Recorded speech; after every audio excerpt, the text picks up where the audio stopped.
right, it's time for us to do the flip through of the latest issue of Paperback Fanatic.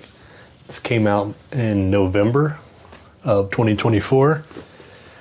I waited to do the flip through, as I mentioned earlier, because Jules Burt did his already. And I used to have a record label, and when you first released the record, everyone would buy it, and then like a month later, it would be dead.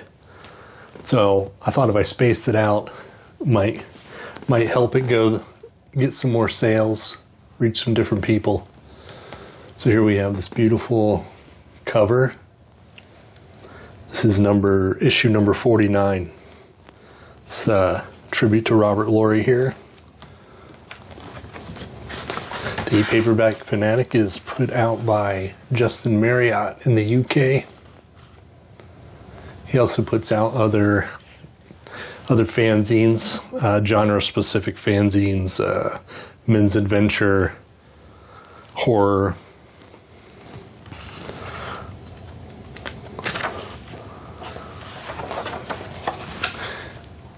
All right, so we got our letters to the editor here. Classic throwback. You know what's? I have a question. Justin, if you're watching, where is the email? Because I remember in the last issue, I had something that I wanted to send in, and I couldn't find anywhere in the magazine where there is an email. So are these people sending in their letters? Like physical letters? But even then, there's no address. I don't know. So maybe it's in here somewhere and I just haven't noticed. But I can't find an email in here anywhere. Okay, so then right here we have the YouTube pages that he likes to watch, the BookTube, and you'll see that we are mentioned, which my mind was blown. When I got this, I couldn't believe that he mentioned us. I feel like maybe there's some other people, probably more deserving, more knowledgeable people. Like I've said many times, I'm still pretty much a newbie, especially when compared to people like Jules Burt, an outlaw bookseller, Ollie here. And I'm just completely flattered. And I just wanted to say thank you to Justin for including me. It kind of made my highlight of the year, But yeah, so in this, he talks about how he thinks that he's considering issue 50 to be the last physical issue, and that maybe he's going to come over to YouTube and start a channel, which I would be, I don't know, I'd be bummed out to not have the physical edition anymore. But I'm also really excited to have Justin making content, because he did a series of interviews with Jules Burt here on his channel. And, he's very knowledgeable, charismatic. He can speak well, unlike some other people, me. And it would be really exciting if he was here on YouTube with us. But at the same time, I still want the magazine. So I want both. This is what This is what I want. I'm what matters here. My opinion is Justin, do everything. Do everything. That's how we want it. Either way. Yeah, completely flattered. And then we have some new releases here. The new Weasels Rip My Flesh that we've shown before, that is available from menspulpmags.com. Also the second in the Ron Lesser series. This is the art book. There's another fanzine, the Biblio Curioso, and then 2 punk scenes, actually.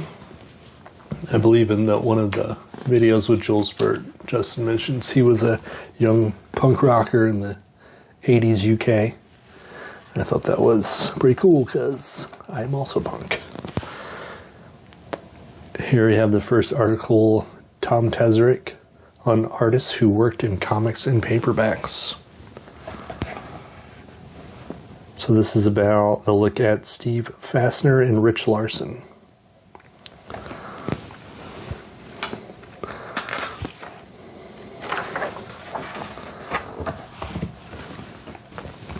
This is an article that just started last issue, and it's about authors who write outside of their known genre and still publish under their real name. So here we have the John D. McDonald, Planet of the Dreamers, and this is what I wanted to write to him about, because it wasn't included in the last one, and I was like, oh, this would be a good one for this series. And then here it was. Usually I pull the books out, but I didn't this time because the books are still, they're on the shelves, but they're not in order yet. So it's difficult to pull them out. We have Jules Burt eBay sales, where he looks at the books that went for the highest amount. I really want one of these New English Library Skinhead books. There's this great band called Hawkins Thugs that they base their name off of the character. But yeah, that's almost impossible to get here in the US. Then we got Jeff Popple's back with another article about the Horowitz, the Australian publisher.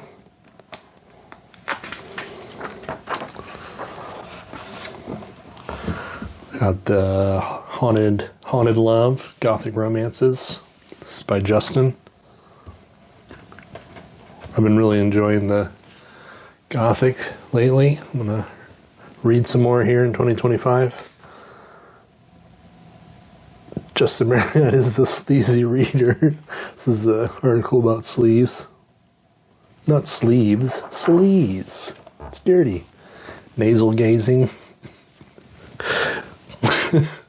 I like his little the names for the articles. He's witty. He's funny. Sometimes it's puns.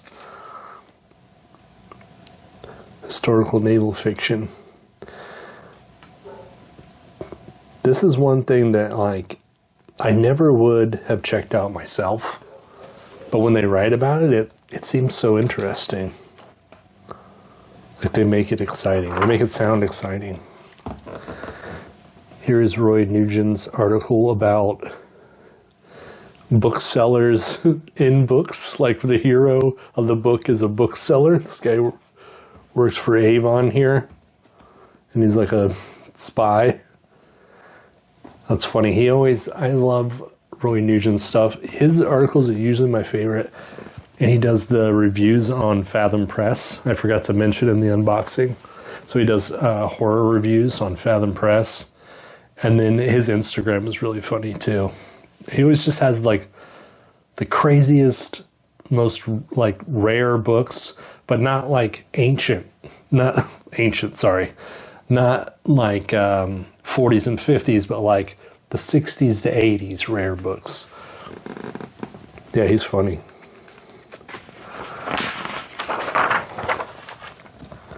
This is John Peel, Book of the Movie.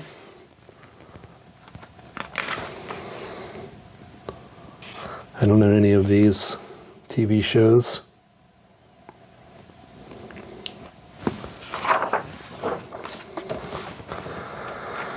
Historical fiction. This is another genre that I don't think that I normally would have checked out.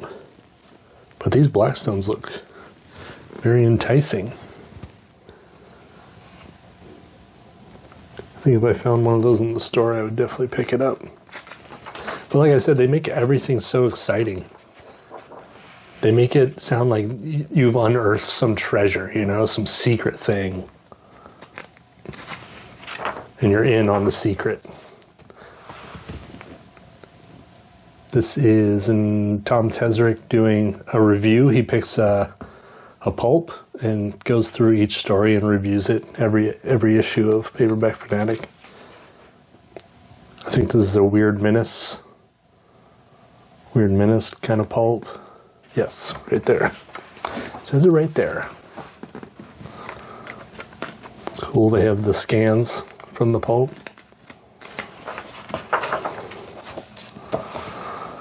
Westerns. Steve Mile of the Western Fiction Review continues his look at Western series for the Fanatic. In this installment, he takes in the classic Sudden series by Oliver Strange and its complex continuity in publishing history. Yeah, they do like in-depth research. This is the stuff that I just find so fascinating. I wish I was better at stuff like this. You know? It's very time consuming. Which is why one person doesn't just write this magazine. Atomic Werewolves and Man-Eating Plants. This made our best of. That when we did the countdown to the best, I believe that this was number 12. I absolutely loved this. This was put out by Robert Dice and Wyatt Doyle. It's a men's adventure library. They're reprints of weird fiction from men's adventure magazines from the 50s to the 70s. Yeah, everyone, go buy a copy of that. It's so good. You can get it on Amazon or menspulpmags.com. You can also get the Paperback Fanatic on Amazon. I think it's a print-on-demand magazine, so you have to go through Amazon. But it works out for us who are in other countries because now we can get it. We don't have to pay for shipping across the oceans. The manly man's manly book cave. Steve Carroll. He's talking about Steve the Dragon Carroll looks at tie-ins to kung fu movies of the 70s. I've been very much into ninjas and kung fu books lately. Look at that. Oh, look at that Yakuza. Oh, all of it just looks so amazing. He had a ninja article, I think it was him, a couple issues back. And it was very insightful. I went and hunted some of it down. Here we got the Conan pastiches. Are they worth reading?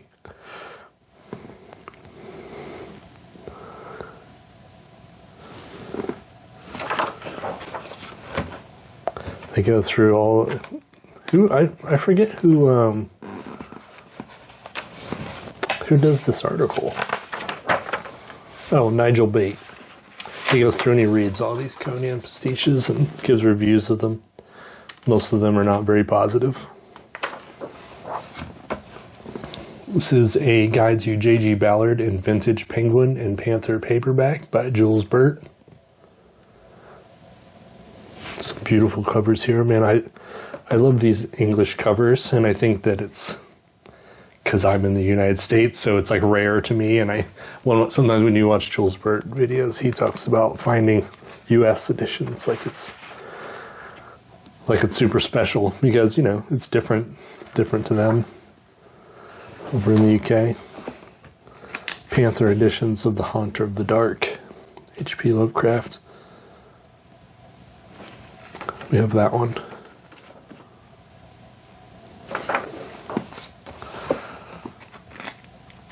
The War Thrillers of John Harris.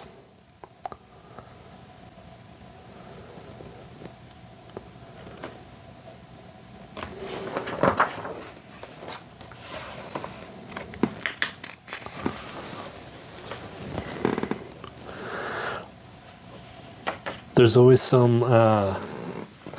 like an article in each issue where he kind of finds some similarities in some of the paperbacks and puts them together and writes an article about it. So this is about people who change their face, who go through reconstructive surgery to change their face, to change their identity in books.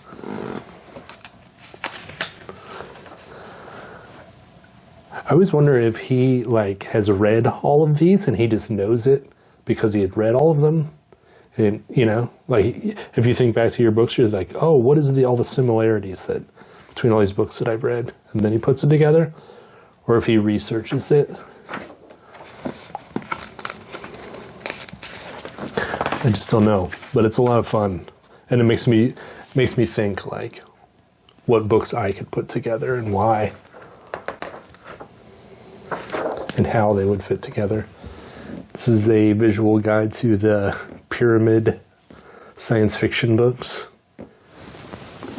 My friends My friend Jake over at Pulp Mortem did a video on the pyramid stripe.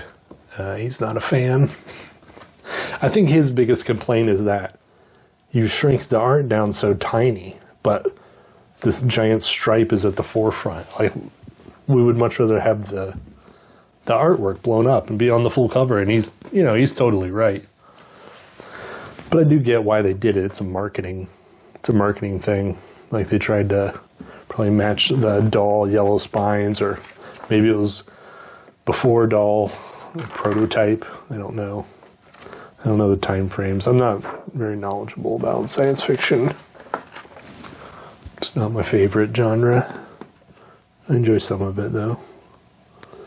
So we got some cool images here, some great images, and he gives down the breakdown of the plot. Some he's read, some he hasn't. I think I have Space Prison.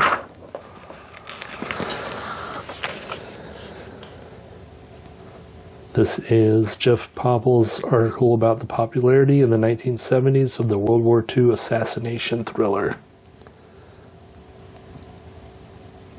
So I think this is people going after Adolf Hitler to assassinate him.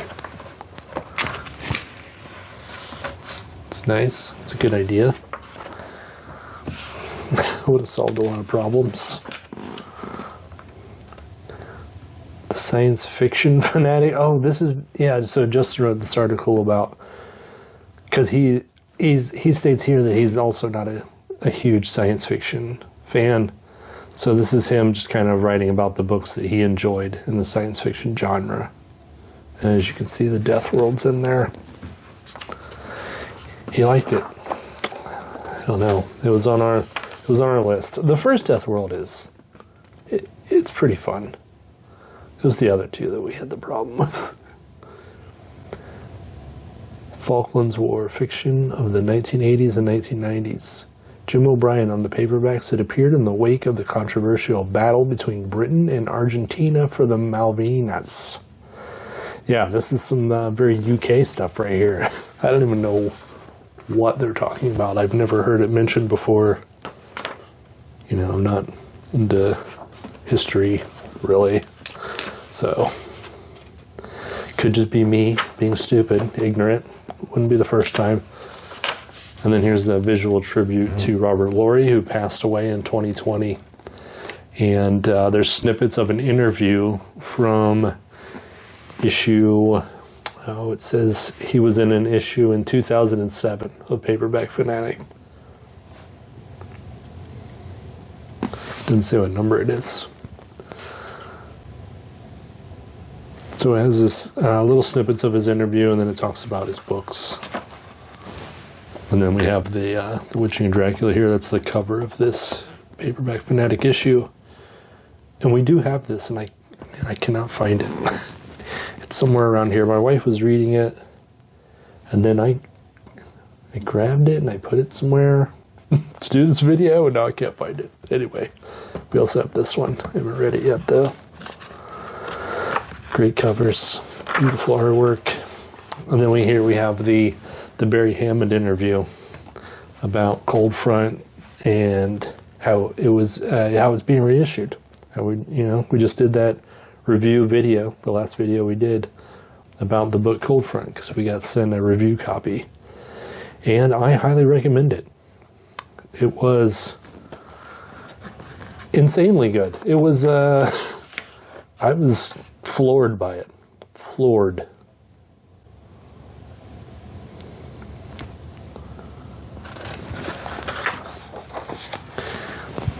And then here we have John Peele's Pocket Reviews, where he does these really short reviews. I love this so much. And this is kind of like inspired me, like, make shorter reviews. No one wants to hear you go on and on and on. They want a short, punchy review. Just get in, get out. So yeah, I love this. I could read a whole magazine of these reviews. Good stuff. All right, so there was the latest issue. Came out in November. You can order yourself a copy on Amazon.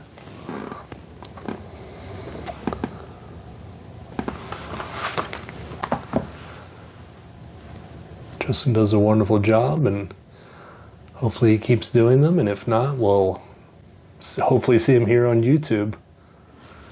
And he will have a very popular channel. Yeah, I'm looking forward to issue number 50. It's supposed to be huge. He says he's going to make it a big thing. And go order yourself a copy of this one. Go order back issues. It's great stuff. All right, see ya.